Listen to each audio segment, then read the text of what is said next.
it's daunting to even consider that. And then there's the discipline and responsibility that necessitates, which is also daunting. It's like, oh my God, the problem's that serious. I'm really going to have to get my act together in order to not contribute to it, much less solve it. And so the problem is terrible. And then the solution is daunting. When I commit to something and make sacrifices, you know, if something's valuable, you'll make sacrifices to attain it. And that discovery of sacrifice, it's one of the primary factors separating human beings from animals, because we discovered that we could let go of something we value in the present and we would gain something we value even more in the future. You got to aim at something.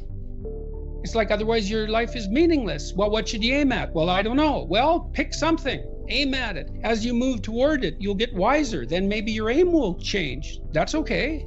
But at least it'll change in an informed way. It's like discipline yourself in one dimension. See what happens. Well, that's exciting. If you do not listen to that thing that beckons you forward, you will pay for it like you cannot possibly imagine. You'll have everything that's terrible about life in your life and nothing about it that's good. And worse, you'll know that it was your fault and that you squandered what you could have had. All right, you got 3 years, man. You're going to live them anyways. Devote those 3 years to setting the world up around you so that it's the best it could possibly be for you. As if you were taking care of yourself, as if you cared for yourself. Well, what would that look like? You know, let's say, just for the sake of argument, if you figured out where you were, that you could have what would be best for you. Well, what is that? I bet you never asked. People don't ask. And so life comes at them like random snakes, and they sort of fend them off. And life goes by, and things don't work out the way people expected them to. But a huge part of that is they didn't know where they were because they wouldn't look or didn't know that they should look. Ignorance and willful blindness, right? Two great catastrophes. And they never figured out where they wanted to go or why. Now, there's a problem with figuring out where you want to go. And the problem is that you make your conditions for failure clear to yourself. And people don't like that. So if you keep yourself in the fog, then you can't tell when you screwed up. Now, that isn't so good because you're still screwing up. You're just too blind, self-blind to notice. Although in the short term, that's less painful. If you make your criteria for success razor sharp, then you know every time you screw up. But that's great because then you could fix it. Or maybe you could adjust your damn plan. Either way, you can fix it. It seems to me you might as well make it the best one you could live in because you don't have anything better to do. You can't make yourself interested in something. Interest manifests itself and grips you. That's a whole different thing.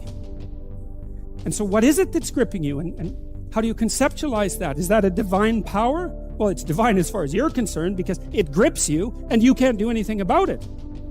And so there's a calling in you towards what you're compelled by and what you're interested in. And sometimes that might be very dark and sometimes not.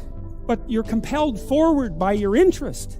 And so the idea that what moves you away from your country and your father's house and the comforts of your childhood home is something that's beyond you and that you listen to and hearken to.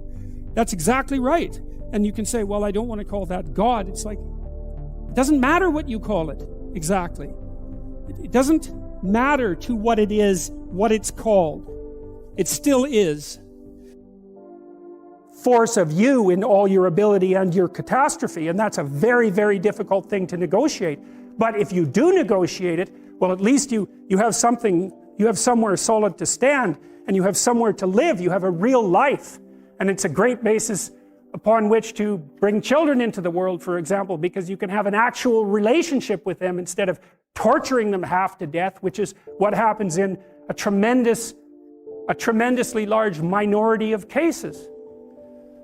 Well, it's more than that too, because, and this is what I'll close with, and this is why I wanted to introduce Solzhenitsyn's writings to you. You see, because it isn't merely that your fate depends on whether or not you get your act together and to what degree you decide that you're going to live out your own genuine being. It isn't only your fate, it's the fate of everyone that you're networked with.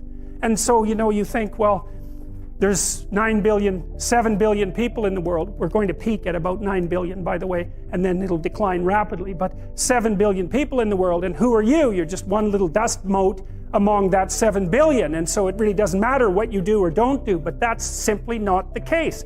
It's the wrong model, because you're at the center of a network. You're a node in a network. Of course, that's even more true now that we have social media. You'll know 1,000 people, at least, over the course of your life.